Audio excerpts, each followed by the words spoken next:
Collide. So Collide is directed by, to be honest with you, I don't know who directed this movie, but it stars Nicholas Hoult and Felicity Jones. Nicholas Hoult is ultimately a reformed car thief. He used to work for a really shady crime, well, not quite boss, like crime middle guy, played by Ben Kingsley. Then he meets Felicity Jones. They form a relationship. He's out. He's no longer in that life of crime. Then Felicity Jones needs a kidney transplant. He doesn't have the money, so he's like, all right, I'll do another job for Ben Kingsley. The job goes wrong, and now the tangled web of crime in what is supposed to be a fun, stylistic crime thriller thing. All right, let's get this out of the way right now. This movie is not good. It's not good. It's not great. It's completely unfocused. This movie doesn't know what it wants to focus on. It doesn't know what it wants to be. It's tonally unbalanced, plot-wise and characters. First of all, I like Ben Kingsley. I'm gonna get that out of the way right now. Ben Kingsley's character completely worked. He's really super shady and really eccentric, and Ben Kingsley plays those weird characters well, and I feel like he worked for the middleman that he actually is. Anthony Hopkins in the movie, though, Anthony Hopkins is the unbalanced one, because Anthony Hopkins would have been great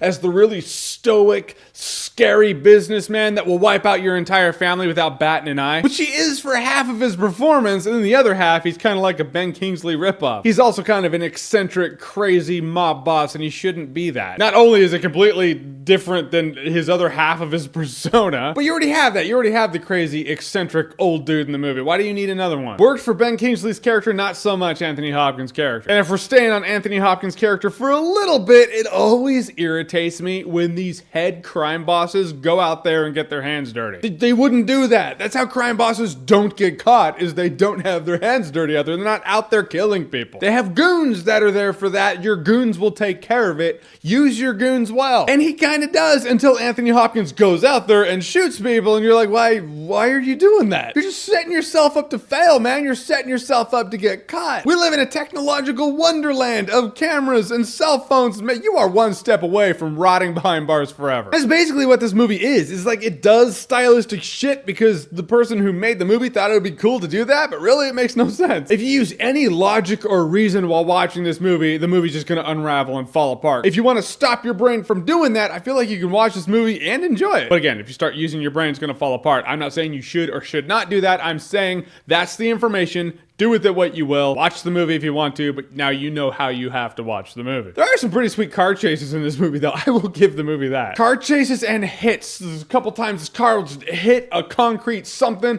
flip over itself, and smash into something else. I was like, all right, this is actually really entertaining. Way more entertaining than this movie is actually setting up to be. And so many times.